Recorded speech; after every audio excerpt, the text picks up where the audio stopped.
So then he said to the man, "Stretch out your hand." And he stretched it out, and it was restored as whole as the other. And then look at verse 14. The Pharisees went out and plotted against him how they might destroy him. Right? The religious leaders now, they've rejected Jesus Christ at this point. They're plotting to kill him. Two reasons primarily why they want to kill him. Number one, because Jesus opposed their teachings, their man-made rules. That's one of the lesser reasons why they wanted to kill him. The main reason they wanted to kill Jesus is because of his claims of deity. Because he's claiming to be God. And so now they're plotting to kill him. So now the story is starting to shift here, where they're no longer wondering, is this guy the Messiah that we've been waiting for? He's saying things, he's doing things that the Messiah would do. Now they've shifted. Now they're plotting how they might destroy him. And so Jesus knew it, and he withdrew from there, and great multitudes followed him, and he healed them all. All of them, not most of them, all of them.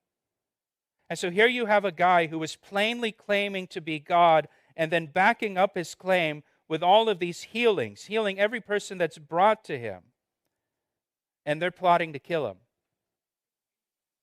Yet he warned them not to make him known, that it might be fulfilled, which was spoken by Isaiah the prophet, saying, "Behold, my servant," this is from Isaiah 42, "whom I have chosen, my beloved, in whom my soul is well pleased. I will put my spirit upon him, and he will declare justice to the Gentiles." Note that it says he's going to declare justice to the Gentiles. Down in verse 21, it says, "In his name the Gentiles will trust." If you remember back in chapter 10, Jesus sent his disciples out to go to the lost sheep of the house of Israel. They've gone to the lost sheep of the house of Israel. Jesus has gone to the lost sheep of the house of Israel. But the lost sheep of the house of Israel have rejected him.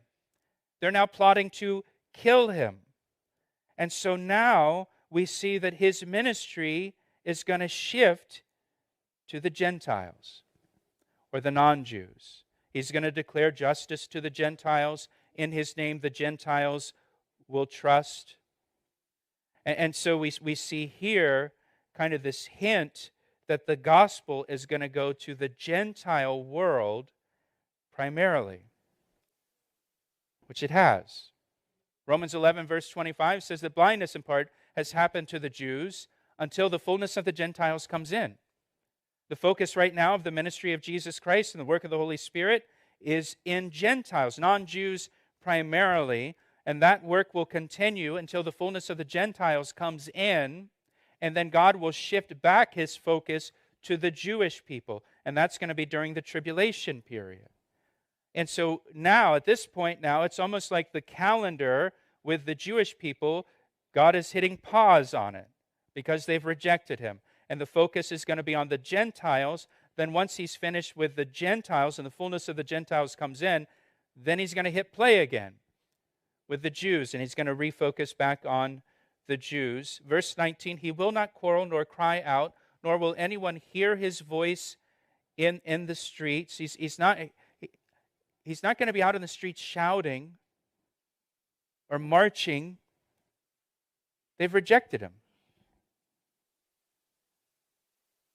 They've rejected him. He's not going to try to force them to believe. But look what it says in verse 20, and I promise we're almost finished here. "A bruised reed he will not break. A smoking flax," that's a candle that is burning out, "he will not quench." It speaks of the gentleness of his ministry. It speaks of his mercy. A bruised reed, he's not going to just break it off. Well, it's bruised.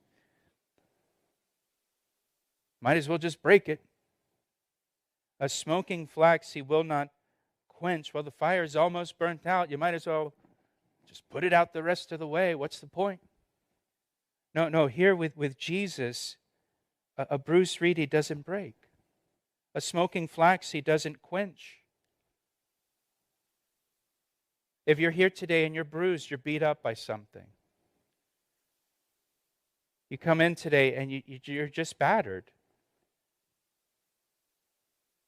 come to Jesus. A bruised reed he doesn't break. Other people might break you. Other people might say, what's the point? Not Jesus. A smoking flax, if your fire's going out, if you come in and you would say today, you know what, I barely have any flicker there. I mean, it's just smoldering. There's nothing there. There's no fire left. I'm hardly holding on here. He doesn't quench a smoking flax. He doesn't say, well, let's just put the fire the rest of the way out and be done with it. No, listen, Jesus, he fans the flame. Come on, let's get that fire going again. He's gentle. He's lowly. Right? Remember Matthew chapter 11? Come to me, all you that are weary and heavy laden, and I will give you rest. And here he's saying, come to me if you're bruised, if you're beat up, if you're battered by life.